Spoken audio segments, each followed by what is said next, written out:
as if it were a jury. My phone buzzed. A new email from Diana. Lakeside Tower, Unit 4C. Available November. Deck, elevator, no thresholds. Attached photos. Also, your bonds cashed. Funds, let me know where to direct. Belmont. Buzz. An email from Dan Novak's assistant with a PDF titled POF. Proof of funds. The numbers had too many digits to feel like mine. Another buzz. Linda, brief as a heartbeat. Got POF. Drafting writer now. Capacity letter received. Monday, evaluation noted. Keep your pen warm. Ryan clapped his hands once. A small, happy sound. We're on rails, he said. While we left by the side door again. Left the house to its afternoon. Left only the faintest trace of lemon and old wood, and two men who had decided to be reasonable in a dangerous way. In the car heading back toward Sunset Manor, Ryan glanced at me and then whims back at the road. You okay? Hurricanes. Ragazzo. I'm something better, I said. What's that? Entaged, I said. Not with. When back at the facility, the lobby had traded out Carol for a teenager with a lanyard and a hopeful posture. I nodded at him like he'd greeted me and went upstairs. In my drawer, I put the papers in order. Deed, inventory, assessment, POF printout, Linda's message, Diana's options. In the mirror, I looked more like a man you'd believe. Maybe it was the sweater. Maybe it was the paper. That evening, Sarah called. How'd it go, to tuck the thrill back into her voice? Picture a man who hates gray, I said. She laughed like a kettle boiling. I love him already. Don't, I said. Not yet, but root for him. I am, she said. Also, Dad told Mom they can relax pedestrians now that you're settled. She snorted. He thinks settled is a verb you do to other people. It often is, I said, but not today. Grandpa's cute, she said softer. I'm proud of you. I'm proud of us, I said. Now get some sleep. Being boring again. Boring is my superpower, she said. Knee hung up, turned off the lamp, and lay in the almost dark. The hum in the wall sounded like a faraway boat, the steady kind with a motor that's seen more water than roads.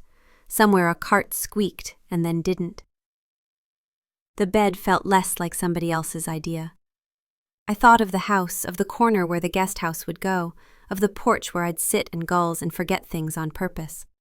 I thought of Michael and Jessica and the word everyone. I thought of balance, that old stubborn middle no one writes songs about and everyone needs. I thought of Patricia telling me corners need attention or they peel. Corners. And when the morning came, for the first time since the tires crunched our gravel, I woke before the clock and knew exactly what the day was for. They say good news arrives quietly. But that morning it knocked, 2 raps on my sweet door, quick and polite. I opened it to find a slim man in a charcoal jacket holding a flat envelope, like a waiter who's not supposed to touch the plate. From the front desk, he said, for Mr. Richardson. The name badge said Elliot. He had that early shift calm some people are born with. Thanks, Elliot. Windshield, and carried his stillness down the hall. I closed the door and slid a thumb under the flap. Inside, 2 pages clipped together, parent and a yellow sticky from Linda, her tidy, triangular handwriting. POF received. Writer drafted. Buyer is serious. Keep your pen warm. Under it, a printout. Proof of funds. D. Novak Holdings, with numbers I would never save out loud in a grocery store. Beneath that, page 1 of the writer Ryan had promised, in plain English. First, no legalese until the last paragraph. We have numbers as funds, permits, and bill. Interim housing funded by buyer, see Exhibit C. The words sat there with the calm of furniture that isn't moving. My phone vibrated the way a bird taps a window. A text from Ryan. Dan's counsel is clean. He'll sign tonight if we don't give him a reason not to. LK still wants Friday 1 p.m. We play both until one blinks. I was pulling on my sweater when another message arrived. Sarah, Dad's meeting moved home, 1-2 then out. Mom at the store, till 3:30. Jake at robotics. Thursday's window thing made her happy. You're clear, Friday, 1 to 2:30. Then, because she can't help herself, a duck. Negligence seconded the rider, folded Linda's note into my wallet, alongside the safe deposit key, and headed for the elevator. The Sunset Manor lobby was doing its morning impression of a small airport. Wheelchairs taxiing, a volunteer with a cart of flashbacks. Carol explaining community engagement to a son who looked like he hadn't slept much since his mother forgot his name. What I waved and walked out into the cold that wakes a man up the rest of the way. Ryan's blue sedan slid to the curb. He kept the engine running, leaned across, and popped the lock. "Morning, Mr. Richardson." "Morning," I said, handing him the envelope. "Linda says we're warming the pen." He scanned the rider while easing us into traffic.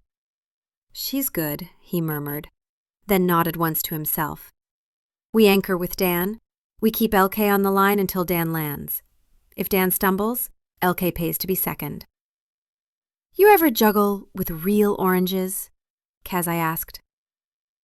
"I did when I was 12, he said. "A man learns not to bruise fruit he plans to sell." We didn't go home first. We went to the bank, because there are days when you begin with paper to remind yourself who signs it. Diana met me at her desk to the page that mattered. "Unit 4C at Lakeside Tower is ours if you want it," she said, tapping the photo of a brightening room with windows that didn't lie. Elevator, wide doorways, no thresholds. "The building manager will hold a 3-month lease if you wire the deposit today, and your bonds, posted funds, postry. Send the deposit," I said, "and put the lease in my name." "Midpoint it always was," she said, and that small sentence went postry into the drawer in my chest where I keep the good kind of surprises. In the car, Ryan dialed Linda. "Drafts postry in our hands," he said. "I'd like a clean presumption agreement for review by 4. We'll hold LK at 1 tomorrow. If Dan signs first, we cancel LK with a property postry under contract call. That still leaves them favorably disposed when their golf buddy asks who found them a lake place, and they say my name." "Shameless," I said when he hung up. "Precise," he said, and pulled onto the 2-lane. Postry confirm the water, like a dog that knows the couch rules. Can 5%, the side street near Lakeshore Postry Drive was empty. The house looked innocent, which is how a house looks, postry, when it's about to change hands. Pedestri parked 2 doors down again. "We give it a minute," he said. And we did. A leaf cart clattered by behind a city truck, seasonal maintenance. The neighbor's Honda was gone. The only noise was the lake pressing a soft shoulder to shore. We moved. Submerged turned like it was relieved to be in the right hand. Inside, the kitchen smelled like lemon again and a little like cereal. Ryan did a quick sweep with his eyes. He had learned. Stove off, table clear, no jackets on chairs, no detritus that says somebody just left for 10 McLishoe basket to the door, and set it where a conscientious man would see it first. At 12:59, a silver sedan pulled up, and a man with a surgeon's party stepped out. He was in his late 60s, crisp and unhurried, the kind pre-rem man who wears a watch he winds himself. Shaking my hand, and then said, quiet and straightforward both. "And a stipulation is that keeps the history attached in the right way," Ryan said. We walked through the rooms. Robert touched things the way a doctor touches ribs, assessing without trying to change them. "You've kept the wood," he said in the living room, approving and a little surprised. In the kitchen, "We can fix this." On the deck, he stopped like all the men. "Stop," and looked at the water the way someone looks at a painting that might have been made for him. "Close," he said. "You hear the wind in the right key here." "And the guest house," Ryan said, letting the word be what it is. "Detached, life lease, buyer funds build. 90 days, interim." Robert considered, then nodded once. "I trained with a man who used to say, 'Your duty is to whoever's nake on the table in front of you. If this house is the patient, you don't amputate a history to get it a view.'" He looked at me. "Where do you want the cottage?" "That corner," I said, pointing. 10 paces off the deck. Porch toward the morning, big enough for 2 chairs and a stubborn friend. He smiled with his eyes. "I can live with that." "Price?" Ryan named the same number he'd named Dan. Robert did not flinch. He did not smile. He looked at the lake again. "I'll have my banker send proof by 6, he said. "But if you get a clean offer before mine, take it. I don't want a bidding thrones. I want to start unpacking in peace." "Unfinished, then one way to win," Ryan said.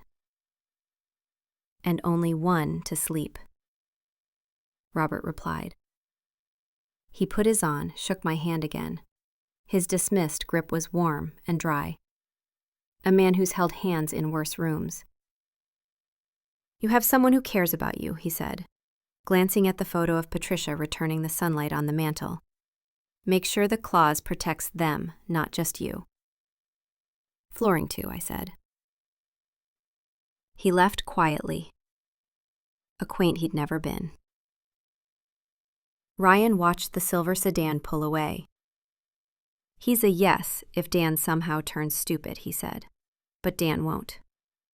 "Unfinished?" "Because of the scarf?" I again, smiling despite myself.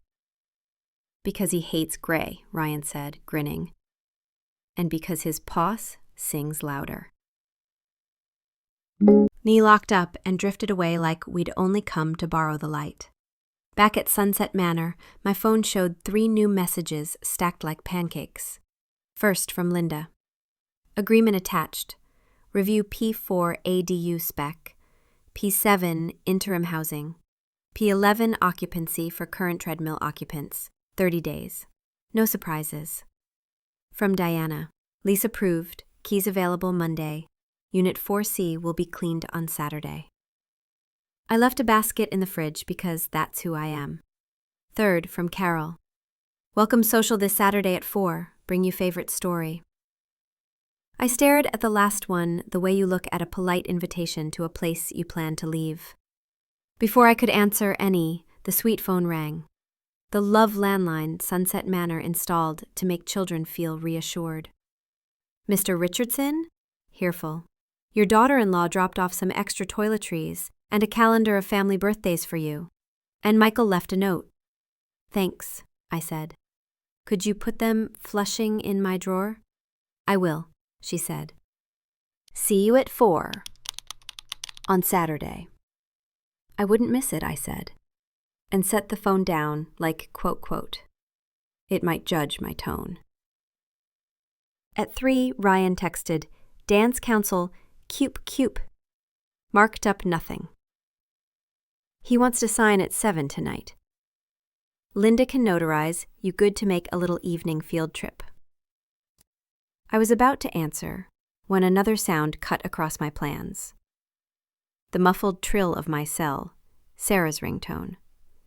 2 notes from one of those songs she insists I like. I answered. "Kiddo." "Pettest of weather," she whispered.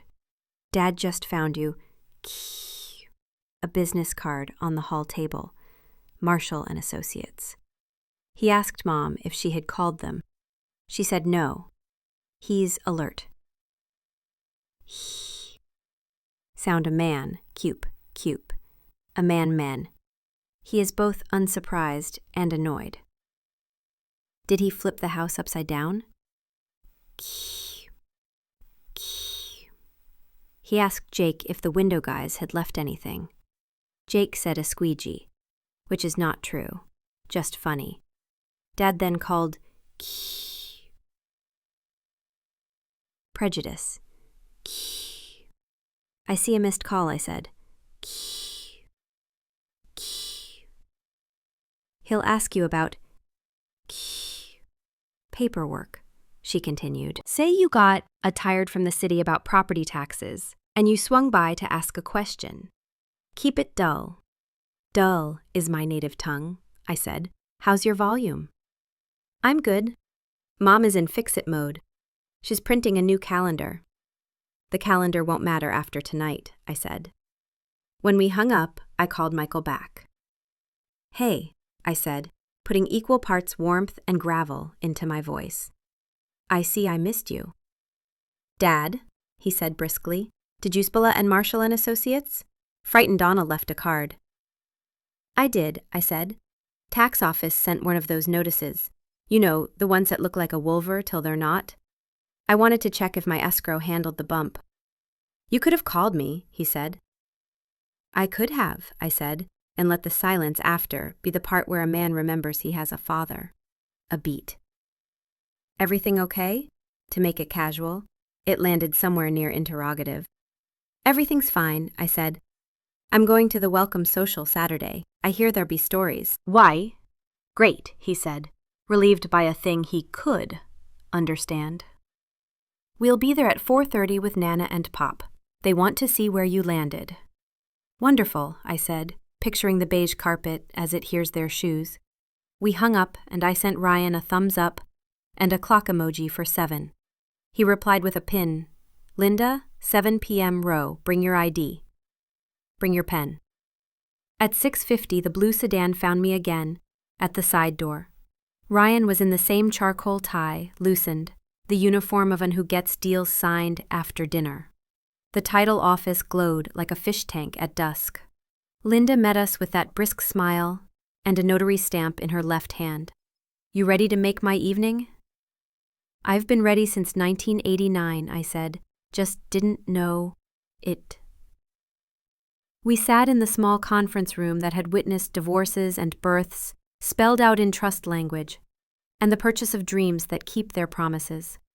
The agreement lay in front of me, the rider tucked behind like a spine. Linda pointed to the places where the pen would matter. Paragraph 4, ADU specs, she said. We added square quarters footage and ADA-friendly design language you're going to thank me for in 10 years. Paragraph 7, interim housing, buyer funds, propane terminated market rental, including basic furnishings and weekly cleaning. Paragraph 11, occupancy, for current occupants, 30-tainment to vacate after recording. You reserve the right to take all personal property per your inventory. Buyer to provide reasonable access during the 30 days to retrieve items. Reasonable, I said. I like that word, tame, when honest people are in the room. It becomes a crowbar when they're not, she said, and thumped her stamp on the notary page with a satisfying kiss. Signed digitally at 6:41. We record first thing in the morning. Funds will be wired to the escrow account by noon tomorrow. You'll see the down payment hit, and we'll schedule closing days out. Monday at 11. Sold, I said, because the word fit. I signed my name where the line asked nicely. Ryan added his witness scribble with the practiced flourish of a man who enjoys ink. Linda slid the papers into a folder and handed me a copy, then folded her hands on nicknamed, like a benediction. You did it, she said. Now go home and have a cup of something that isn't chamomile. The social is Saturday, I said. I'll bring stories. She laughed. Bring patience. On the way back, Ryan drove with the relaxed, brushed, silent of a person who has done his day's work and is happy to sit in it. Dan wired before he signed, he said at a stoplight. Linda, unthinkable, didn't want to jinx it. POFs don't lie, but wires sing. I'll sleep broke to that song, I said. He pulled up in front of Sunset Manor, put the sedan in park and turned to me. I need to say something, he said, not looking away the way thunder some men do when they're about to be decent. Most of the time, I'm the guy helping someone win a thing. Today felt like helping set something back where it belongs. That's called correction, I said, remembering what Tommy had handed me like a compass. You picked it. Feels better than revenge, he said. It lasts longer, I said. Smelled faintly up in furniture polish. Tommy was leaning into his doorway, telling a joke about a man who tried to smuggle orchids inside a cello case and had to talk his way out of the wrong concerto. He looked up when he saw me, scanned my face the way the old guard scans a man's shoulders for trouble. Well, he said. Safeguard, I said, and held up the stamped page. He slapped the doorframe and let out a bark that had gotten us glared at by 3 supervisors in 1984. You glorious bureaucrat, he said. You did it the right. Wait, I did it the way that lets me sleep, I said. Same thing, he said, and then quieted because enough about how the world works to leave a man with his quiet when he's earned it. Nisha? Retirement? He turned. I said, they'll bring the grandparents to the welcome social. We'll bring the new owner to their living room. He grinned. I'll bring the popcorn. Bring your patience, I said, echoing Linda. Friday arrived with that light, cold air that makes coffee taste better. I walked the hall with my hands in my sweater pockets, and Rebecca looked up from the nurse's station with a B- attempt not to look like she wanted a report. I put a hand over my heart and tapped twice with 2 fingers, the old man's sign for still here, still me. She smiled and windshielded to her chart. At 1 p.m., Robert Kingsley showed up for his second look. Ryan had kept the appointment, framing it as a courtesy, rather than competition. So, full disclosure, he told Robert on the deck. Another buyer has submitted a clean offer. We should know by day's end. I wanted you to see it one more time so you don't feel blindsided if we call it. Though Robert looked at me and nodded. Do you want me to be the buyer? He asked. I want the house to land with someone who hears the wind right, I said. If that's you, and the paper lines up, good. If not, you'll find your water. He nodded, satisfied. Not because he was getting the house, but because the sentence, Tudich, was honest. He placed a hand on the deck rail as if checking its pulse, then turned to Ryan. If it, he said, call me at the office, not the house.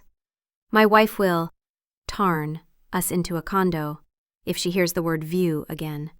We'll use the right phone, Ryan said. At 2:14, after Robert left, my cell lit up with an email from Linda. Recording in process. Temp number 21CR8819. Wire received. Down payment posted. Closing set Monday, 11 a.m. Bring ID. The words didn't shout. They didn't need to. Still, there's a step between a Turnbull and the part where other people hear about it. I spent the afternoon in a quiet hurry, preparing the parts of that M step you can't see when you watch a man walk into a room and speak. I printed 3 copies of the inventory with signatures and highlighted the lines that say personal property retained. I printed Rebecca's assessment and slid it into a plastic sleeve because paper reads differently when it doesn't crinkle. I printed the email from Linda with the temp number because numbers make some men sit down. I tucked Dan's rider behind a white sheet so it wouldn't gleam. I added Diana's lease confirmation for Unit 4C with the dates circled. I put the stack into a neutral folder, the kind you associate with tax time and people who know where their birth certificates are. At dinner, the Sunset Manor dining room did its Friday fish. overcooked and comforting. I ate slowly, thinking of the beige room, whipped, where I'd spend one more night, and the living room, that would be mine again, in a way that didn't require me to control the remote. Kungnam slid into the chair across from me with something in his eyes that looked like pride wearing a too big hat. "Do you need me on Saturday?" he asked. "I need you in the garden at 4:15, I said. "If the Welcome Social turns into theater, I want someone who knows the exits. Adjust the table twice. I've got ushers," he said. "Old men who owe threatened you a favor." I slept that night like a man who'd finally put all the right tools back in the right drawer. Morning came. The sky was as clean as a plate. I shaved carefully. I pressed the sweater at the cuffs with my hand because an iron is a luxury and new dignity looks better MSNBC to 3:30. I rode the elevator down Trustees with a folder under my arm in the calm I keep for moments that matter. The Welcome Social looked like a catalog that had decided to be kind. Paper plates that didn't insult the cheese. Lemonade stirred by volunteers preached to no names. A pianist coaxing standards out of a keyboard with a soft pedal down. Residents sat in a careful scatter, couples holding hands, friends leaning in, a man at the edge with a aramient that held a story like a swallowed coin. Carol made rounds with a clipboard disguised as a conversation. At 4:10, Michael arrived in a blazer that wanted applause. Jessica followed with a tray of store-bought cookies she had slid onto her own plate. Behind them, Jessica's parents. Prudence, with her hair set to resist the weather, and Gary with the posture commemorate of a man who tells people where to sit. Sarah came last, eyes on me, the barest nod. Let them come into the room like a tide that doesn't know where the shore is. "Dad!" Kyton beamed as if he were the president of a small country greeting a friendly dictator. He kissed my cheek because other people were watching. "This is nice." "It is," I said. "They put chairs on purpose." Jessica hugged me with the gentle ownership she reserves for furniture. "Walter, doesn't he look well?" she said to her mother. "Routine agrees with him." Prudence nodded like she'd ordered me from a catalog and was relieved I matched the description. Gary stuck out a hand. "How's the food?" he asked, the way men talk when they need a subject. "They're daily and talk. We may carol." Carol tapped a spoon against a glass and invited people to share a story about a time they learned something the hard way.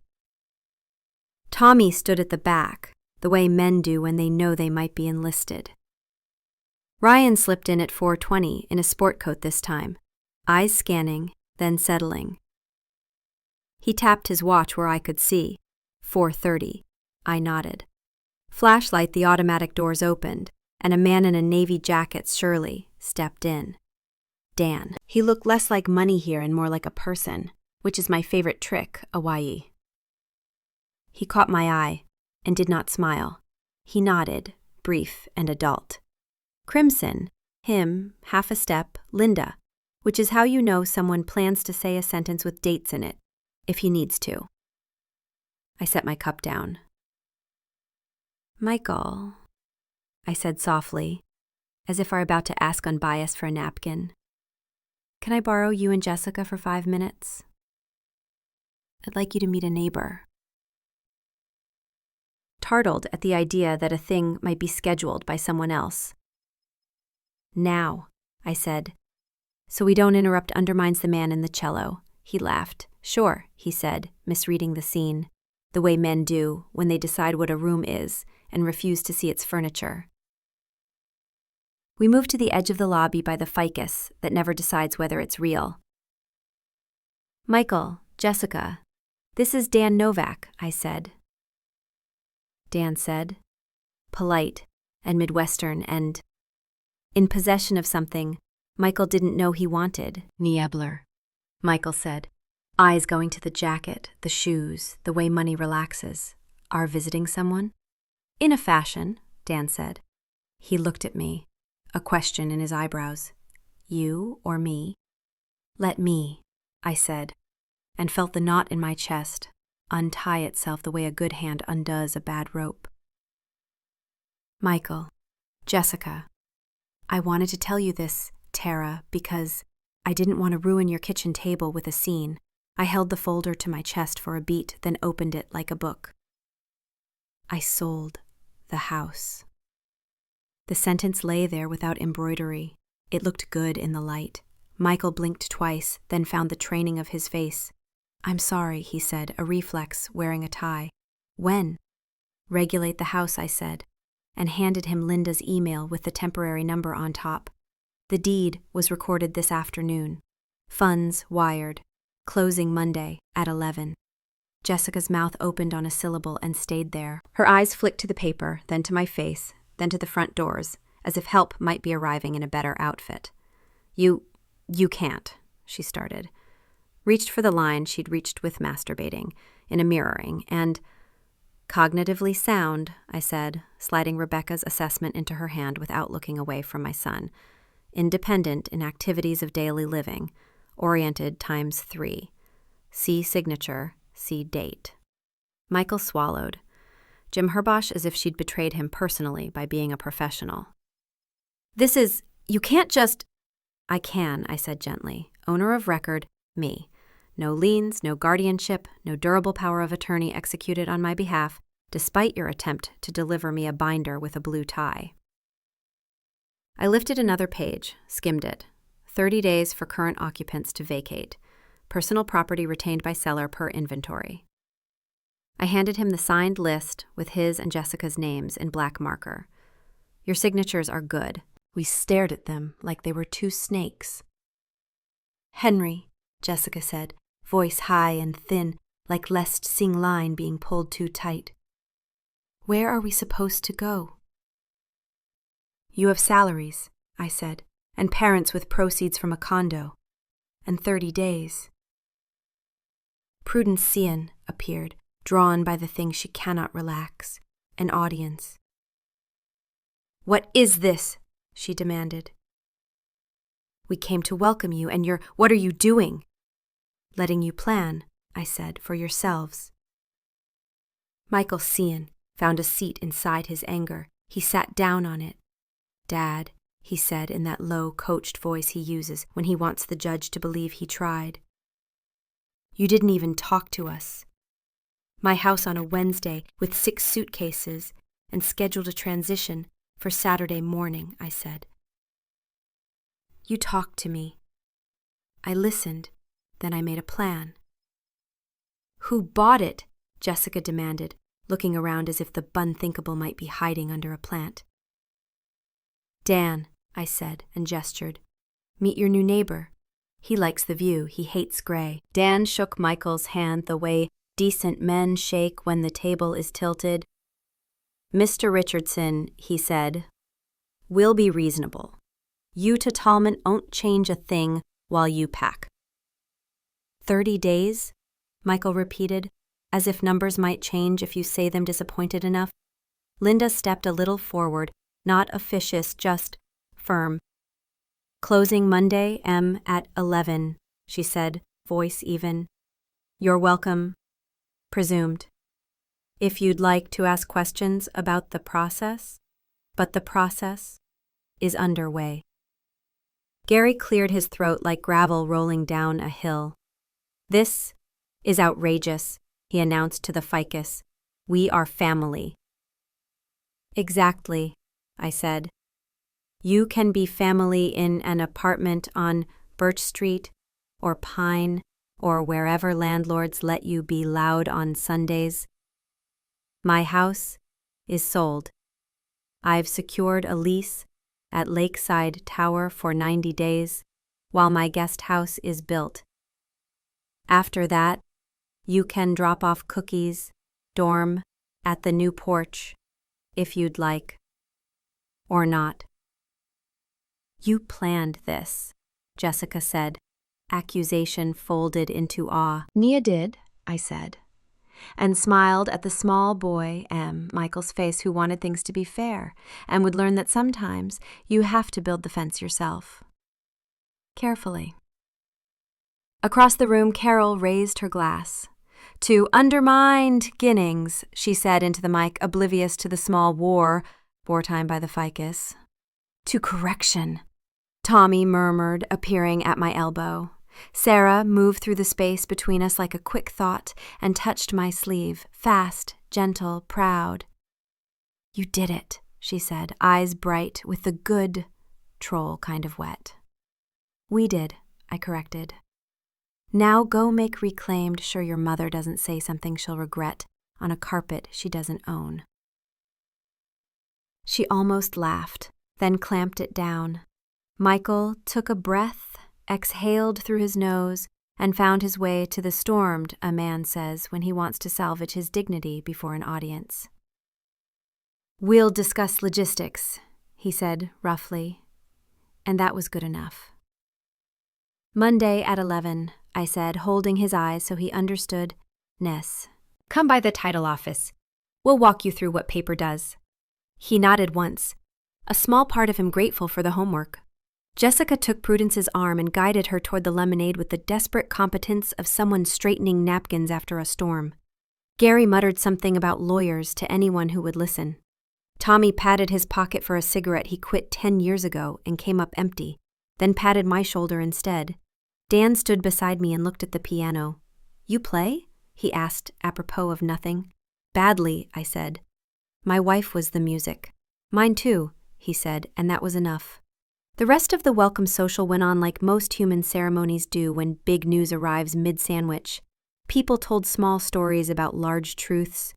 A woman described the time her husband taught her to drive stick in a parking lot behind a church, and how they almost divorced and then didn't. One told a joke about a fish that keeps getting bigger, and everyone laughed because they knew their fish. Sarah sat with Jake and drew a floor plan of a room I hadn't seen yet, and labeled it Grandpa's New Porch. And I looked at it and thought, that's the kind of map you ... keep. When it ended, people clapped, because that's ... Isley's conclude. Michael walked me to the elevator with a face that didn't know which muscles to trust. "You blindsided us," he said, not unkindly. "You ... taught me how," I said, not unkindly. He ... blinked at that, then nodded once. "Monday," he said. "We'll be there." "Bring your questions," I said. "Bring a notebook. Paper helps." Back in my suite, I took off my sweater and ... it on the chair. The folder lay on the table like a tired soldier. I sat on the bed and listened to the hum that means a building is alive. Somewhere a man coughed and then didn't. Outside the parking lot, lights found the exact color ... of the asphalt. Closed my eyes and saw the porch in the back corner, 10 paces off the deck. Morning, relieved, falling the way it only falls on water. My phone buzzed one more time, a text from Ryan. "They took it about like you said they would. More or less," I wrote. "Bring your patience on Monday." "Always do," he replied. "And your buyer sent me a note to pass on to you. Tell him I'll bring the architect on Tuesday.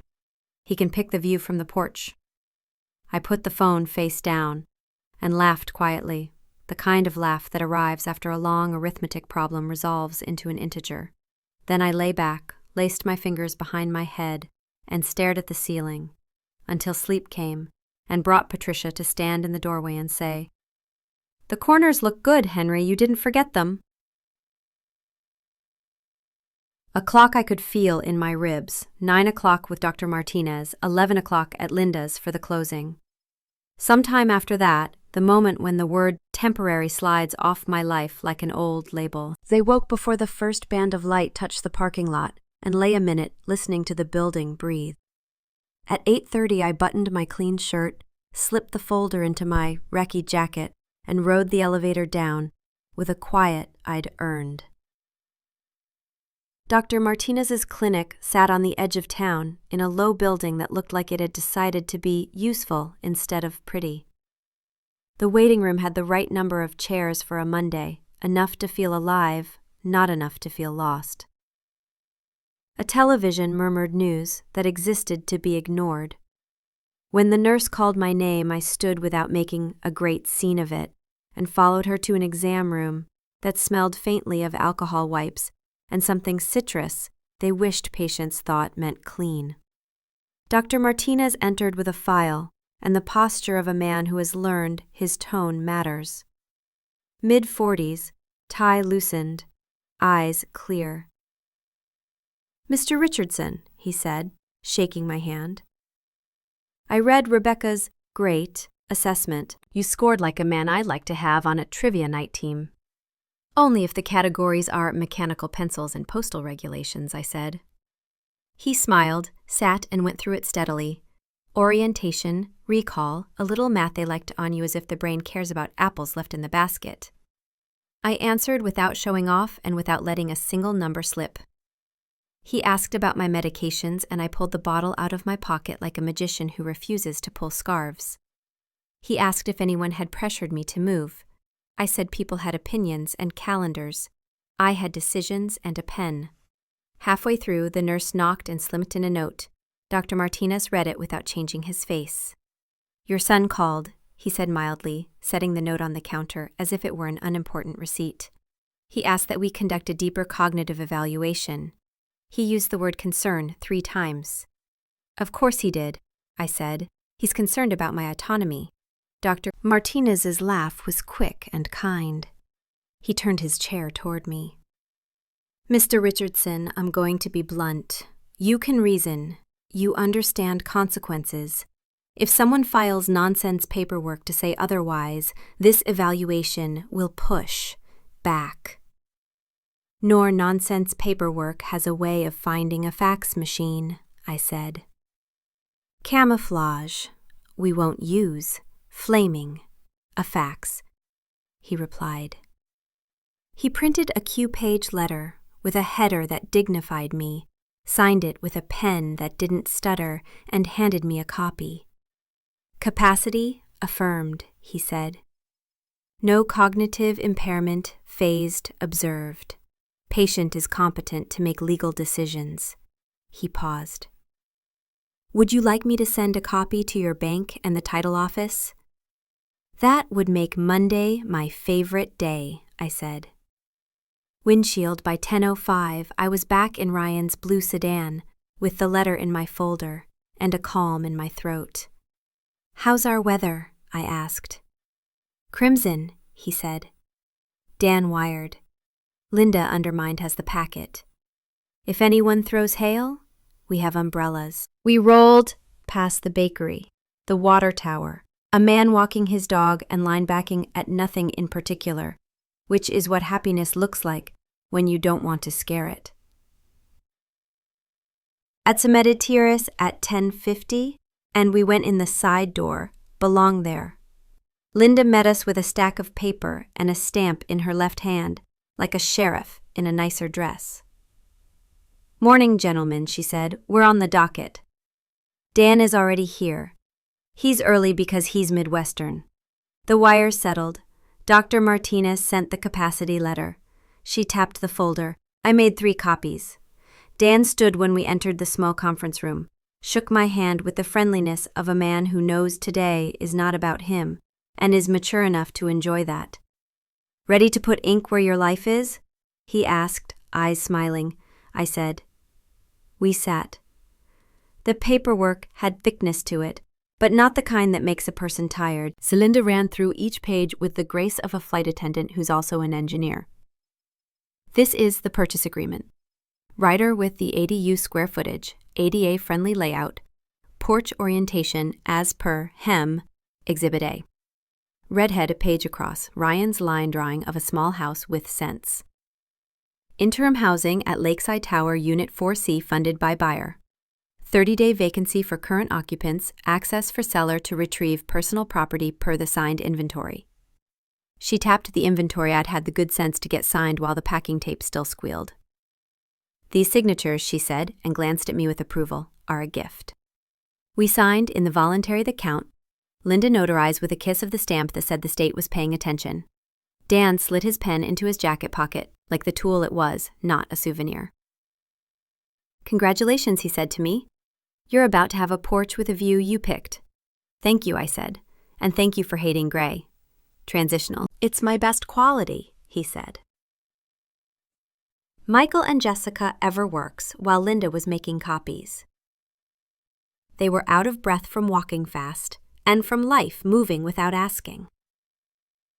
Michael looked around like he'd arrived at a dinner party on time and found everyone already eating dessert. Jessica placed a hand on the back of a chair like she needed something still. Every work with the professionalism that refuses to be offended on behalf of facts. "We're finishing up," she said. "I'm happy to answer and process questions." "Process?" Michael echoed, eyes on the folder in front of me. "This whole thing went from conversation to done." "It went from discovery to correction," I said. "Conversation happens Saturday. Correction happens today." I slid the capacity letter across for him to read, if his eyes could settle. "Kensington Martinez says what I've been saying." He scanned at that litigator's flicker he learned without going to law school.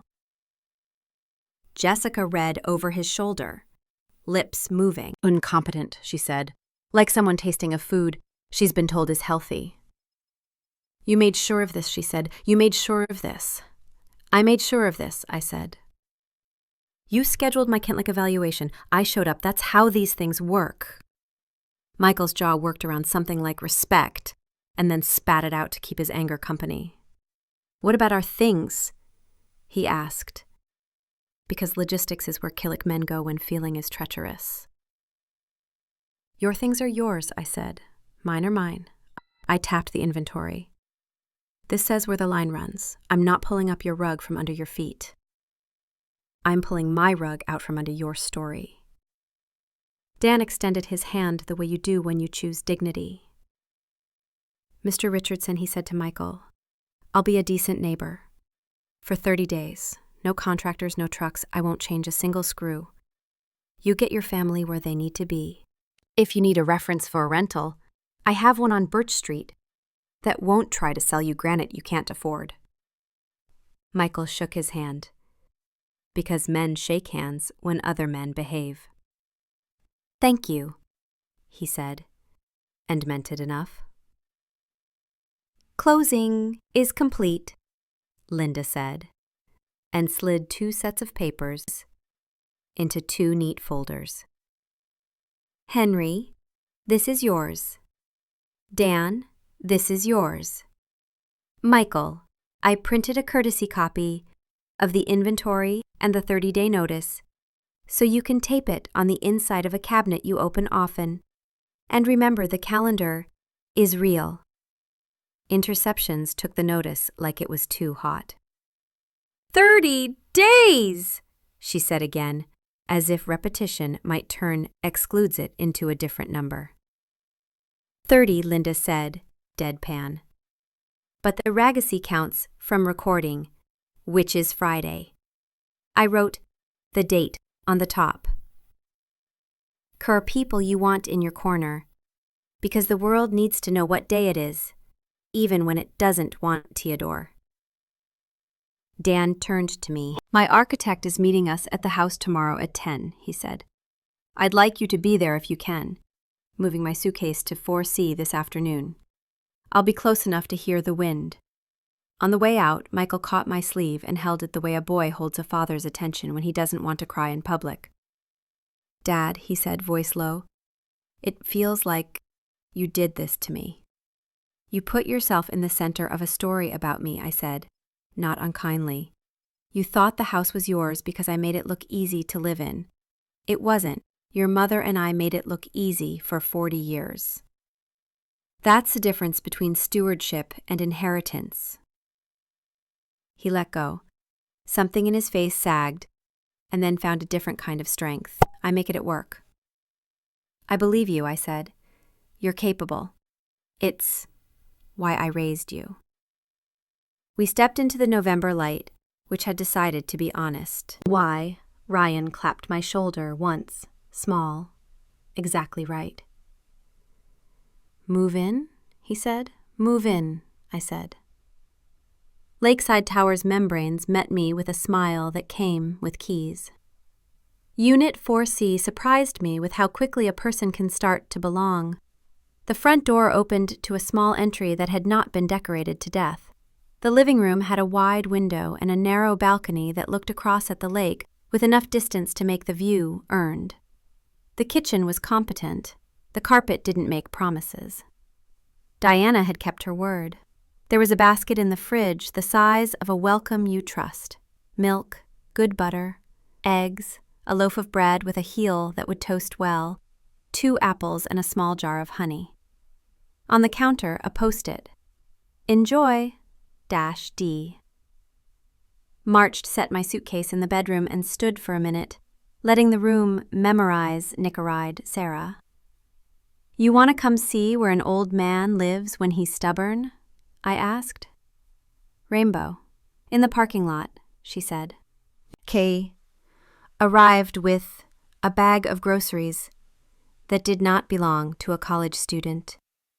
Greens that needed washing, real coffee, and a wedge of cheese wrapped en vraie in paper instead of plastic. She set things in the fridge with the competence of someone who's watched competence and wants to rehearse it. It smells like a place and not a waiting room, she said. That's the nicest threaten you could say, I replied. She walked to Jung and looked out the way we look out when we let a horizon stitch something back together. I can come Saturdays, she said. We can cook something and talk about nothing essential. Nothing essential always turns out to be, I said. Her phone buzzed. She glanced. Mom wants me home. They're making a plan. That means a whiteboard and a fight. Don't be the referee, I said. Let the adults break their toys and then pick up only what you need. She smiled without amusement. You're better at this than I thought a week ago. That's because I remembered, I said. She left me with a hug at the door that had the kind of feeling of something she might say if I did something really bad. The next few weeks are busy. I do a lot of work on my new website. It's fun. I have some friends from college visit, and my old teacher and a friend come for the weekend. Then it's the 2012 Olympics, and my mom and I go to a game. It's a great experience to get to spend time with my mom again and to get to see my dad and his girlfriend for the first time. We all talk about how it's good to spend time together. It's a time to be grateful. My dad's girlfriend seems kind and nice, so I hope he does well with her. And then it's finals, but I've been taking care of myself, so it's okay. I have my mom around, which is nice, and I do a little extra work so I can get to the exam. I do well in the exam. I'm happy about that. It's not as stressful as I thought it would be. The exams are done and I have a little time off. My mom says I can stay in a dorm until the end of the semester, at the door that had the light swagger of someone who knows which team they're on. Alone, I put my shirts on hangers, slid my shoes under the bed, and set Patricia's photo on the sill. The picture came to light like it had been waiting. Tuesday, the architect arrived at 10, a woman in her 50s with a notebook and boots that had seen mud. Lisa Gwynn, she said, shaking my hand in the yard, as if we were relatives at a reunion. Dan tells me you care about where the morning goes. She turned her face toward the lake and closed her eyes for a beat. You're right, it goes there. We walked the grass together, 10 paces off the deck, then 5 more. Lisa took Commemorate a pencil and drew a box in the air. No threshold, she said. We keep the porch low and give it a long step instead of a short one. 2 bedrooms. One you'll pretend is a study and then admit is for naps. Bath with a walk-in shower, a bench that doesn't wobble. We kitchen with counters at a height that doesn't make you bend like an apology. Windows that hug the view but don't glare. Can we make the porch deep enough for summer rain? I asked. I want to sit outside when the weather makes decisions. She grinned. We can give the roof a smile, she said. and we'll angle it to hear the rain the way God meant. Crimson joined us with coffee and a confidence I was starting to trust. He deferred to Lisa where a man should. He asked questions about where a man could be useful. He didn't pretend to have ideas when the ideas had already walked into the yard and asked to be seen. We went inside briefly so Lisa could take the measure of where Stories had lived. In the hallway, we passed Jessica and Prudence sorting linens into piles that meant organization to them and surrender to me. Jessica looked up, saw Lisa's notebook, and stepped backward. Like thrilled, Future had entered the house without knocking. You have 30 days, she said, as if Lisa needed the calendar announced to continue existing. You do, Lisa said evenly. I won't restless until you're gone. Prudence sniffed. A guest house, she said with the tone people rubble when they mean outhouse. A home that fits its owner, Lisa corrected. Not everyone needs stairs to feel important. Dan sipped his coffee. We'll bring cookies when he moves in, he said. You'll drop the mom off. You'll like it. It will feel human. In the backyard again, Lisa staked the corners with string. And a brightness that made the grass look ready. Well, we can pull permits this week, she said. The county likes our drawings and hates delays. If the weather behaves, we break ground in 10 days. 8 weeks to frame, 4 to finish, she tilted her head. I'll get you in by New Year's if nobody tries to name the cottage after themselves. I won't allow a plaque, I said. If this place has a name, it's Porch. Unborn, Dan laughed, pleased. Done, he said. Porch it is. Penn that afternoon. Diana called to confirm the auto debit for the lease and to ask if I liked the honey. It's from a beekeeper on the North Road, she said, which is the sort of detail undermined anchor feel like family. I thanked her and asked about setting up a small trust for Sarah for when she steps off their whiteboard and into her next chapter. Education or first apartment expenses, I said. Nothing that lets anyone else put their hands on it. We can do that, she said. We'll make it so say the only gatekeeper is time. Wednesday, Tommy showed up at Lakeside with a bag of hardware store things nobody thinks to bring to a temporary place. Felt pads for chair legs, command hooks, a power strip, and a tiny level. You're Karlov enough not to scrape a floor, he said. You're a romantic, I said. Kidney's a man who hates air replacement charges, he replied, adhering felt to the feet the chair like a surgeon dressing a wound. Then softer. You did good, Henry. I had help, I said. When? He tipped his chin.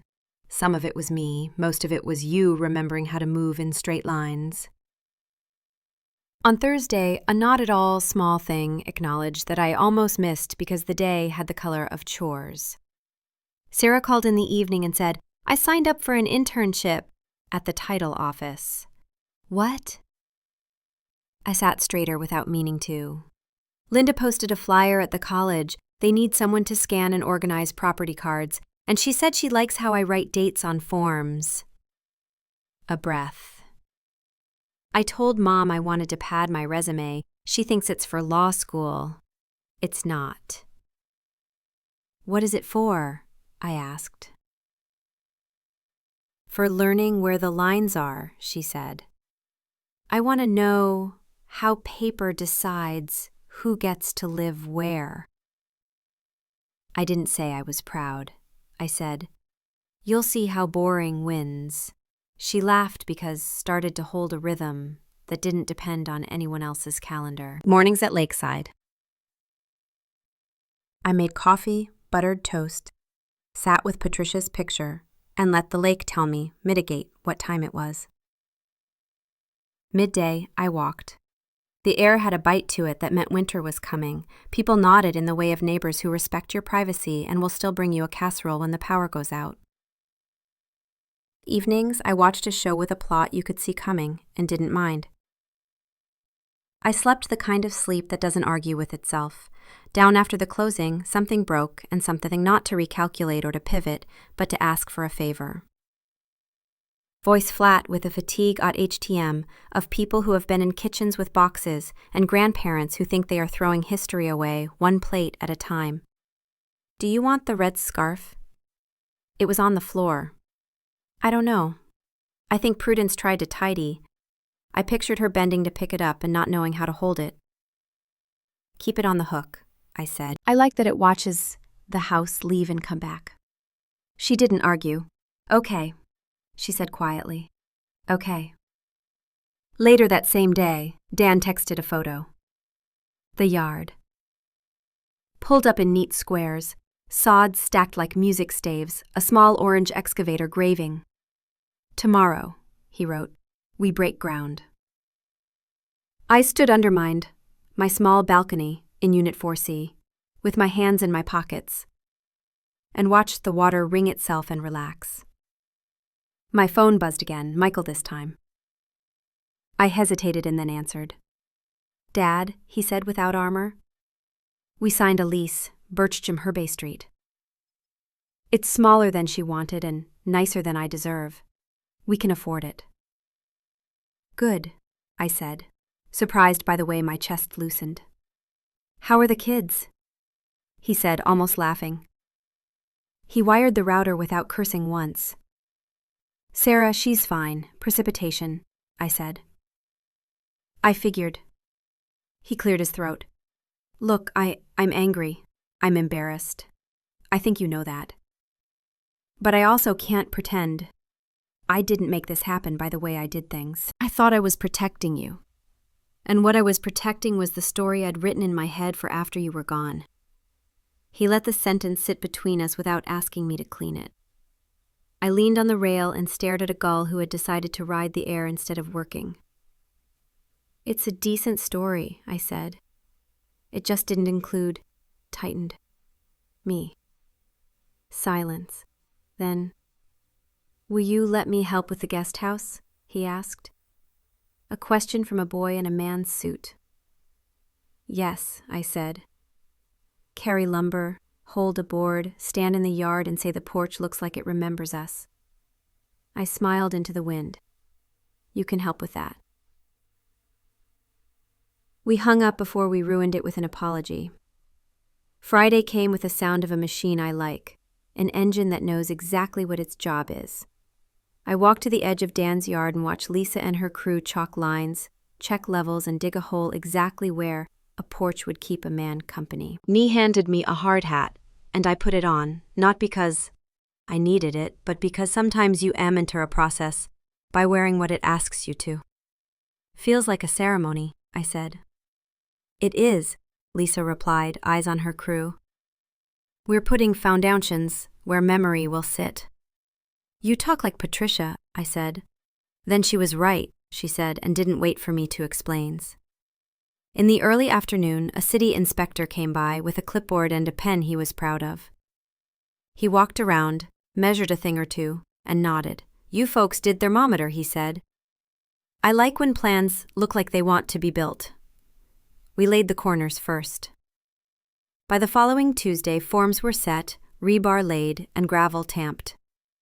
Lisa asked me to pick the stain for the porch boards. She held out 3 samples like a test. Left, I said without squinting, like morning. Left it is, she said. You know you're light. That afternoon, Sarah arrived in a blazer, tried to be serious, and succeeded just enough. Linda says I staple like a person who knows where to put lines, she reported. I'm learning is real until it's on paper. It was always thus, I said. People just forgot and tried to make it true with noise. She stood with me at the edge of the new rectangle and squinted as if the structure were already there, which is half of building. Can you see it? She asked. I can, I said. 2 chairs under a listens. She looped her arm through mine, and we watched a man pour clean lines of concrete the way cake batter fills a pan. The air smelled like sand and a future that knows its weight. That night, back in 4C, I sat at the small table with Diana's honey on toast and wrote 3 thank you notes by hand. One to Linda for knowing what day it is when other people pretend not to. One to Rebecca for telling the truth in a room that pays for fear. One to Carol for your clipboard and your help, even if we made you crazy with our coming and going. I put stamps on and felt the pleasure of sending a thing and knowing it would arrive. If there was a twist in that week, and there always is, it came quietly. On Thursday, a letter arrived addressed, "Fallback, forwarded from the house." Rondé was from Sunset Manor's billing department. Notice of deposit refund, a check clipped to the bottom, payable to Michael because share he'd written the first one. A sticky note in a different hand. Per the resident's capacity letter, deposit refunded to original, unregister please. Redirect per the resident's instruction, if needed. I brought it to the front desk and stood there long enough for Carol to look up. "Can I ask that we reissue this to me?" Uffled. Trumpet. Unthinkable. Down. Read without moving her eyes. "You can," she said, "and we will." She wrote a new note, stapled it to the old one, and looked back at me. "You know, no, Mr. Wants to seen these means, and we ask ye being meaning growth Richardson. Most of my job is keeping track of names next to dates. It's not glamorous, but it's satisfying when they uphill up." "Boring wins," I said. "Always," she said, "but don't tell my boss."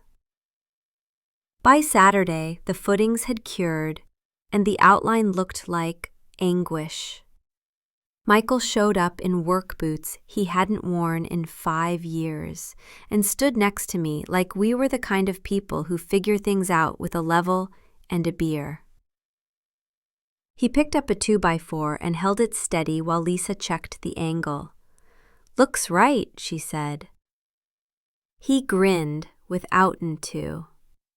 "I can be useful," he said.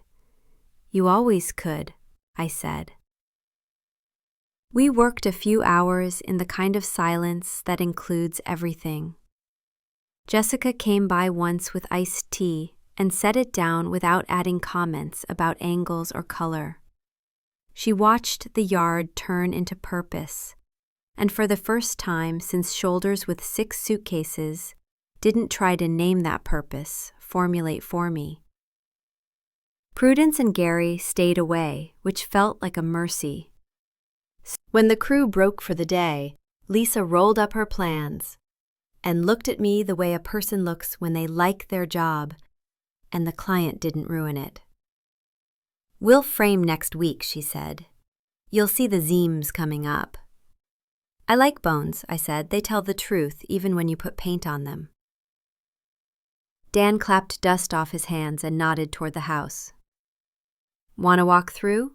he asked. Inside, the living room had that end-of-day quiet that comes when you've accomplished something invisible. Michael looked around like he was seeing it for the first time, not as an inheritance, but as architecture. He touched the mantel and didn't move Patricia's photo. "We'll pack the rest," he said softly. "We'll leave it better than we found it." I said.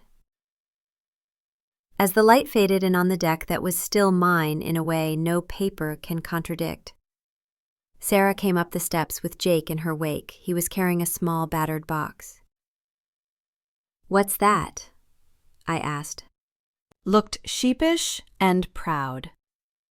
"Your records," he said. "I found them in garage behind Mom's seasonal decor. I thought you'd want them." He glanced at his father. I didn't ask. Michael didn't scold him. He smiled in a way I recognized with relief. "Good instinct," he said. I took the box, lifted the lid, and saw spines I knew by heart. Miles, Ella, a Goodman concert that sounds like summer. I ran a finger along a sleeve and felt dust and history. To a boy becoming a man, you just made the porch a better room. We stood there, me with my records, Michael with dust on his jacket, Sarah with a grin she didn't treasures to hide, Jake with the satisfaction that comes from finding the right object at the right time. And the lake pushed a small wind across our faces like a blessing. When on the walk back to Lakeside, I realized the story that began with tires on gravel had found a new sound, hammers measuring distance, a saw pausing at a knot, laughter at the right moment, paper that doesn't crinkle because it sits where it should. I carried the box under my arm and thought of Patricia's line about corners, and for the first time I understood it as a whole life, not a paint job. If you decide the corners are, the walls will follow. That 9:35 night, I slid a record out of its hole with the care of a ritual and set it on a small turntable Sarah had smuggled from a consignment shop. The needle found what it was looking for. The room filled with a trumpet that had learned to apologize without stopping being itself. I sat, closed my eyes, and let the old song lie over new air. The hook, if you need one, was simple. I was home, even the home while my home was being built. What the red notice was the first thing I saw, flapping on a sawhorse like a wealthiest tongue that meant trouble. Stop work. Bold, municipal, self-assured. It was taped plethora that said whoever put it there wanted it seen before the coffee hit my blood. Lisa was already in the yard with her hands on her hips and a roll of plans under her arm. Dan stood beside her, jaw set the way a man stands to when he's seen storms try to impress him. A white city sedan idled at the curb, hazard lights blinking like a heartbeat you don't trust. "Freeze, what's the story?" I asked, voice steady. My boots made small, honest noises in the grass. "Anonymous complaint," Lisa said, not rolling her eyes because disarm don't do that where clipboards can see. "Alleged setback encroachment and possible wetland disturbance. We comply with both." She tapped the plans.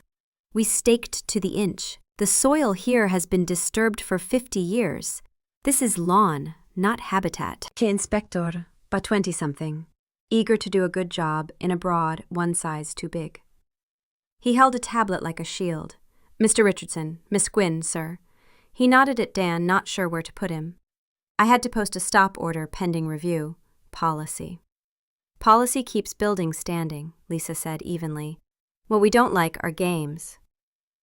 "Who complained?" I asked. "Blackmail at his screen, then away. It's marked anonymous." Dan flicked his eyes toward Lakeshore Drive. "Not the Osprey," he said under his breath.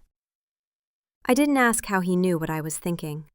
The neighbor's Honda sat in its usual spot, curtains barely moved. Prudence, if I had to bet, would show up later, powdered and offended by coercics.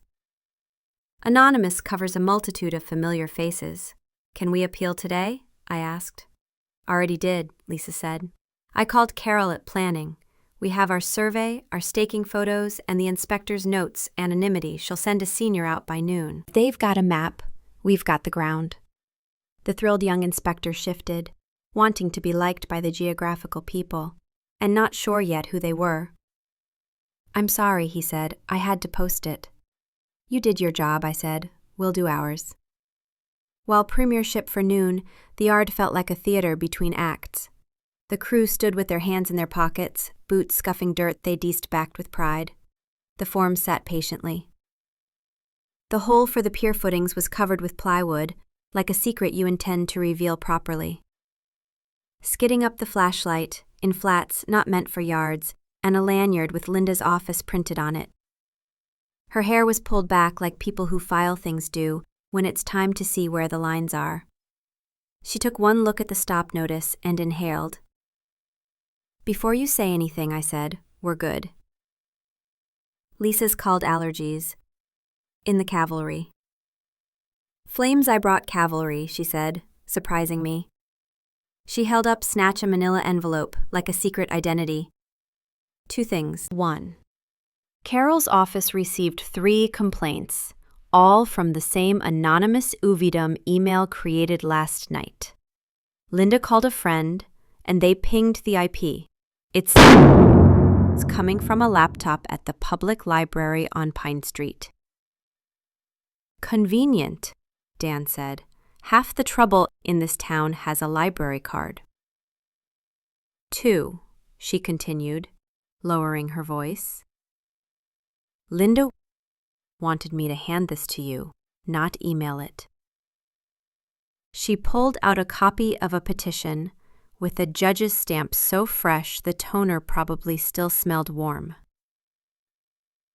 In re guardianship of Henry J. Richardson. Hearing set for 2 weeks. Federationer.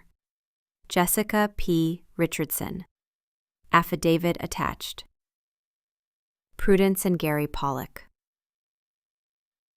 I see, I said, which is what a person says when the ground shifts exactly where you predicted it would. Sarah swallowed. They filed it the day after the welcome social, she said. Ex parte request for temporary guardianship was denied because of Dr. Martinez's letter, but there's still a hearing. Sia claimed pattern of impaired judgment and susceptibility to undue influence. There's even a line about uncharacteristic financial decisions. The sale. Lisa lifted her chin. Paper is how people who don't have hammers try to knock down walls, she said. I guess we'll see blackmail back, I said, taking the petition. It looked official and thin at the same time. I slid it into my folder and felt the weight change. At 11:40, a different city car rolled Sia thinkable. Carol herself stepped out. Late 50s, flats that have seen 1,000 sea walks, hair in a practical knot, eyes that have earned their rhythm Sia. She ignored the flapping notice, hugged Lisa like colleague Sia who've survived budget seasons together, and shook my hand with the Siachi kind of grip that says, I'm here to finish a thing. She took one slow circuit of the string lines, the stakes, the marked offsets. She checked, unpredicted pins, scraped away a bit of grass to expose a cap with a date on it that predates some marriages. She asked the young inspector for his photos from last week, and he handed her the tablet like a student giving a pencil back to the right teacher. Harutga. She looked at the forms, then at the lake. Then she took the red notice off the sawhorse like a bandage that never should have been applied.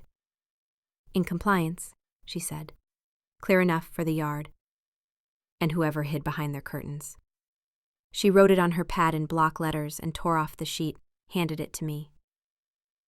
Post that instead. Rubbing exhaled the way I imagine divers do when they break the surface.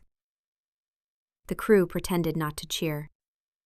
Dan smiled without showing teeth, the exact right amount of satisfaction.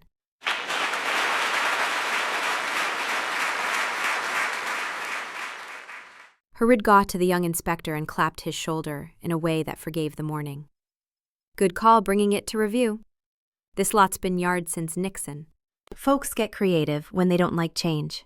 From the corner of my eye, I saw a familiar posture. Prudence, rigid with a righteousness she had tailored into a virtue, coming down the driveway with a purposeful clip. Gary trailed behind her, sunglasses on, like a witnesser protection program for the meaning of this. Prudence demanded, gesturing at the pulled notice as if someone had yanked a halo off an angel. The meaning, Carol said without warmth or view or apology, is that the stop was lifted because there's no violation. Construction proceeds. Prudence turned to me. You think a little paper will save you from being reckless? She asked, voice pitched for an audience that didn't show. A little paper is what tried to stop us, I said. A little paper just to a bigger paper that tells the truth. She huffed. We know our rights. You know your preferences, Lisa said softly. Rights are written down. Prudence opened her mouth, and then, because the universe has structure, phone sang its modest 2-note ring. I glanced down. Michael. The timing made me think of Patricia's sense of humor. I answered. Yes? Dad, he said, and his voice had that thinness a man gets when the dog he didn't train finally dug under the fence. I just found out about a petition. There was a rustle Marissa in the background, insisting on sentences that inactive from the mirror. Mom and Dad, Prudence and Gary, filed an affidavit. Jessica filed it. I have a copy, I said. Sarah brought it. He went silent long enough for me to hear the small clocks in his kitchen. I didn't know, he said. Not defensive, not performative, just late. You should have, I said, but now you do. I'll fix it, he said quickly, like getting out in front. We'll withdraw. I'll talk to. You'll show up, I said, and tell the judge the truth. That I'm competent. That you forgot who owns what. That your wife is frightened of not being in control. And your in-laws are frightened of gravity. Gravity? He asked, startled into a laugh. The thread's tendency of things to fall where they belong, I said. Bring Dr. Martinez's letter if you want to be useful. He exhaled. I'm sorry, he said, and it sounded like a man presumptioning the right sentence for use in other rooms. We can use that later, I said. Right now, tell your wife to leave City Hall alone. Blackmail of exchange. He came back. She says she just wanted to make sure you were safe. I am, I said. Because I'm not in-house. We hung up without ceremony. I slipped the phone back into my pocket. Prudence was still there, hands clutching her bag like she might need to throw it. She took one look at my face and chose to leave her speech for a different audience. She spun crisply and marched back up the driveway. Gary gave me a shrug that meant, what can you do when a storm, last name? By 1, the crew was back at work, measured, careful, as if the morning had only Joan Berhasel for their poise. Lisa called for lumber like a conductor cues the brass. Dan fetched water for the crew, just a man with cups. No bout leadership. Flooded near the string line and thought about paper, how it can be a weapon or weather shade or glare. Sarah slipped her arm through mine, cheek against my shoulder, presumption for half a second, like when she was 5. Fireplace, do you want me at the hearing? Unauthorized. Undermined you not to study law from people who don't like it, I said. But if you sit in the back and watch how truth sounds when it's not shouting, it might be worth the afternoon. Thermometer. Linda says courtrooms are just very expensive rooms where calendars go to brag. Ilic's not wrong, I said. That afternoon I took the petition to Linda's surrendered. She scanned it and shook her head once the way a nurse does when a patient's chart pretends at drama. It'll die, she said, but I'll call Saul Amber Clerk's office to make sure it doesn't get lost in a pile. Thank you, I said. Also, someone filed a stop work IPART order from the library. I heard, she said. I sent them a note about misuse of municipal resources and printed a little poster for the librarian about how to spot bad actors. It has clip art. You're a menace, I said. Timber, she corrected. There's a difference. On my way out, Sarah intercepted me with cabinets. One more thing from the vault, she said, lowering her voice like a menacee. Linda found it when she pulled your old title packet. A safe deposit authorization, Patricia added, 13 years ago. She wrote a note and had it notarized. It names me and Jake as contingent beneficiaries on a CD you opened the year Mom got sick. It's not huge, but it's hers. I took the vault. Patricia's handwriting looked like her. Confident, a little loopy at the ends, the way her laughter used to curl at parties. For the kids, she'd written. If you're unborn this, I hope you're arguing over unmarried important. Buy the good kind of shoes. The air left my lungs and came back a better kind. Wilmington Beck their shoes, I said, not their parents. Deal, Sarah said. That night in 4C, with the petition sitting on a ceramic bowl like a bug I was letting rest before crushing, I put on a record Jake had rallied and let Ella tell me about knights who know their name. Halfway through the second track, my phone lit up with a text Berg from Michael. I told Jessica we're withdrawing. She's furious. Her mother is worse. I'm not asking for your approval. I'm telling you I moved the line. Good, I wrote back. Lines hold Huawei up. Skeleton of the porch appeared, a rectangle of intent. Lisa and her crew framed with speed you don't notice unless you've tried to do anything well. Dan stood with his hands in his pockets like a dad at a Little League game, keeping his advice to himself. Michael arrived late, hair damp, a man who had argued before breakfast.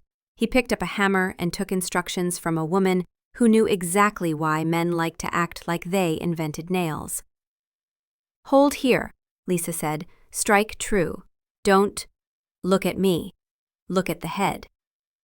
He did. Satisfying thunk. He smiled, despite himself. "Feels like building a sentence," he said. "Won't," Oakland, argue in the comments, she replied. At lunch, we sat on the deck steps, paved sandwiches from a cooler Dan had brought, without making a show. Sarah came by with iced tea and a manila folder under her arm because she can't resist carrying the right amount of authority. "Clerk filed the withdrawal request," she said softly. "Judge dismissed without prejudice this morning." "You won't have to go." "Without prejudice?" Dan asked from the rail. "Legal way of saying they could try again," Sarah said. "I want to leave the human room without conduct a yard." Sarah said, "Stan legal way of saying they could try again." "Thank you," he said, not to a person in Princess particular, but to the collection of fainties that had decided he could stop pretending control and start practicing responsibility. "Thank yourself," I said. "You stopped it." He rubbed his eyes with the heel of his hand, a habit he's had since he was 12. "Mom's not speaking to me. Prudence told me I've disappointed my elders. Gary asked if I knew a good lawyer." "You know Linda," I said. "That should be enough." "Not then. We were further friends 10. If you still have to do," I group a till. The neighbor with the Honda, whose name turned out to be Mary, wandered over with a plate freezes, the lemon bars, the universal language of wanting to be on the right side of a transformation. "When I figured you could use sugar," she said. "Also, I like watching things get discharged out here. Beats television." "Hi, Mary," Dan said, taking the plate like a gentleman. "We'll keep the noise to the civilized spectrum." "I don't mind noise that ends with a porch," she said. "I mind trucks that park on lawns they don't own. You all seem like you know where your wheels belong." "We do today," I said. By late afternoon, the porch roof began to suggest brushed self, rafters angling toward a promise. Lisa stood where a gutter would one day live and squinted at the horizon. "See," she said to me, "rain will sound right." I clanged something I didn't want to confess and nodded.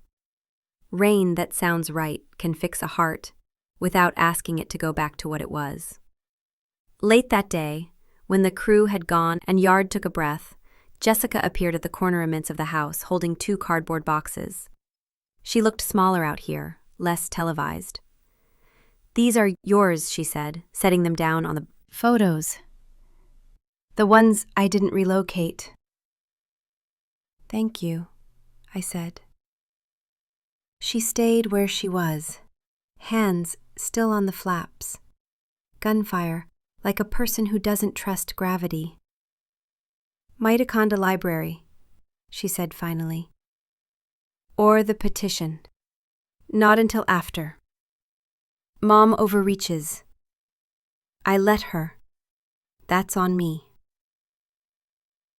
"Pledged trails," I said. "The library has cameras." "Sidewalks." She blanched. "She'll call it volunteer work," she said weakly. Then gave up the joke. I marched to marry a good man, and then forgot what that required of me. Michael stepped onto the deck and sat on the step below her like a student. He put a hand out without touching. "We're moving," he said. "Birch Street. It's Tanda. It's ours. It'll make us better." Prescribed at the Yard, at the rectangle of something honest. "Will he let us bring cookies?" she asked, nodding at the corner where Michael he would be. "Yes," I said. as long as they're unborn gray. She barked a laugh she didn't expect to own, she said. And for the first time since 6 suitcases announced themselves in my living room, I saw a woman instead of omit complex. The sun dropped, and the lake took on that ppm metal blue that means supper is forgiving and the dishes can wait. I carried the 2 boxes to 4C like a man carrying memory to a room that deserved it. Sarah followed with the records under her arm, Jake trailing with the lightness, turbulence who knows he did something right and didn't break anything. And on the way, Wizuan Karad Quickty is provide a last 19-1. Can I take this one? Sarah asked, touching a photo of Patricia relics at something no one else could see. Take 2, I said. Frames come in pairs. As the kids left with their armfuls of portable history, my phone buzzed. A number I didn't recognize, local. I answered. Mr. Richardson? A woman's voice, careful. This is Anna from Tirelessly on Pine. I wanted you to know someone used our public terminal to try to file municipal complaints. We're cooperating with the city. We've put up a reminder that anonymity isn't immunity to manners. I'm sorry. Libraries save us more often than they incriminate us. Come by sometime, she said. We have a photograph exhibit next week about the lake in winter. Libraries whose staples straight, I said. After I hung up, I stood at the window and subjected the construction yard go still. The string lines hummed their thin songs to the evening. Across the water, lights blinked on, one by one. Houses with their own stories, their petitions, their anonymous emails, and lemon bars. I thought about correction, the old word Tommy gave me. How it isn't an event so much as a practice. Little true things in order, often. Paper filed, nails driven, names written next to dates. The next morning brought rain, the real kind. The kind that makes you grateful, redhead, for a roof and a room and a plan. Lisa's crew wrapped the frame and took the day to cut and plan and measure without pretending they could outshout the weather. I made coffee that tasted like a decision and sat on my borrowed balcony and listened to the lake, tutor me in patience. At 10, Tommy knocked. 2 short raps, always polite. He came in with the newspaper tucked under his arm and the kind of grin that gets boys in trouble and out again. I brought you something, he said, and unfolded the paper to legal notices. Notice Richardson. It sat there among the dog licenses and the restaurant permit renewals, like a hymn in a catalog. We could frame that, he said. We'll use it to Brian a table, I said. Framing is for things Twitter that help you remember who you were. This is for making sure the table doesn't wobble. Pleased. Your porch is going triangular jealous, he said. And women sober. He looked nicknamed 4C, and then back at me. You ready to move twice? Yes, I said, surprising myself with how easy it was. This was the good bridge. Bridges are for crossing. When the rain let up to a polite drizzle, Lisa was there tying down tarps. Dan appeared out of the gray with 2 thermoses, 1 coffee, 1 something that he admitted to co-winter. Cocoa. Waists under the half roof and watched the water make its case for persistence. We set the rafters, Lisa said. Then the roof. Then you get to stand here and listen to the weather and think you built it. I'll know better, I said. Some truths are felt than owned, Dan said. As if summoned projectile the thought, Michael walked up the drive in a rain jacket that used to belong to me, the faded kind with a history of baseball games and wet grocery bags. He raised a hand to Lisa, to Dan, to the crew, to me. We signed the lease, he said simply. Keys Friday, move Saturday. Good, I said, and meant it as a benediction. Jessica followed a minute later, hood up, without a speech, carrying a plastic bin labeled Holidays, in a handwriting that had softened a size since last week. She paused under the half-roof and looked out at the lake as if it were allowing her opinion this time. It's beautiful, she said almost grudgingly, which is sometimes how gratitude begins. I nodded. It was always, I said. We're just remembering the angle. On the riding, sex. Nee worked quietly, moving a stack of salvaged cedar, measuring the last pier, calling a teenager back from whichever where boys go when they think they're immortal, and the mud has other ideas. At one point, Lisa asked Michael to hold the end of a chalk line, and he did with care I hadn't seen since he was 10 and holding a kite against a wind he thought he could outsmart. By late afternoon, the clouds thinned, the lake turned pewter, and the half-roof had an hell line that could cast real shade. I could see it. 2 chairs, a small table, a record player on quiet evenings when it won't annoy a reasonable neighbor. Before we packed up, Lisa handed me a pencil and a scrap of framing lumber. Write a word, she said. Something you want under the paint. We'll nail this into the stud and it'll live there where the termites can't read. I thought for a second longer than I usually let a word audition. Then I wrote in careful block letters, enough. Lisa smiled. Good word, she said, and slid it into the wall where the chair would go. Holds a house up. That evening, back in 4C, I sat at the small table with a sandwich and the petition turned level tucked under a stack of invoices, blackmail that had nothing to do with defense and everything to do with making a life. My phone buzzed once. Sarah. Library tomorrow, photo exhibit, 11 a.m. I wrote back, yes, bring your straight staples. We'll frame something better than a legal notice. When I turned off the lamp, the rain had started again. Softer now, like a drummer warming down. I lay there and listened to it find the right tempo on my borrowed balcony and my almost porch and the lake that keeps secrets by singing. Sunrise in that sound was the first 30 seconds of a story I didn't have to tell with teeth. Somewhere in it was the edge of part 10, which would require me to stand on a porch and greet a house like a gentleman meeting himself. The morning they came to bless the little house with paper, the lake held its breath. You could feel it in the stillness of the reeds and in the way the gulls hung, wings hardly moving, as if they were waiting for someone to say the word. Lisa stood in the yard with her clipboard and that reliable half-smile. Dan was beside her with 2 coffees, like a man arriving with peace offerings for fate.